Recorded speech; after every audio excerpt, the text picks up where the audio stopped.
शेतकऱ्यांसाठी आजच्या सर्वात मोठ्या टॉप आणि ठळक बातम्या आपण या ठिकाणी पाहतोय। पहिलीच बातमी निघते। पहिल्या 4 महिन्यात खतासाठी 36,993 कोटींचं अनुदान, केंद्रीय राज्यमंत्री अनुप्रिया पटेल यांचा दावा।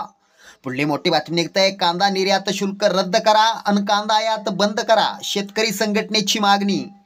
पुढली मोठी बातमी निघते। शेतकऱ्यांना 15 ऑगस्ट पर्यंत ई पीक पाणीची नोंद करून घेण्याचं आवाहन।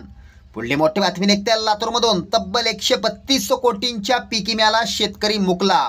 पुढली मोठी बातमी निघते। हिंगोलीमधून 38,482 शेतकऱ्यांनी ई केवायसी न केल्यामुळे 21 कोटी रुपये नुकसान भरपाईचा निधी पोर्टलवर प्रलंबित।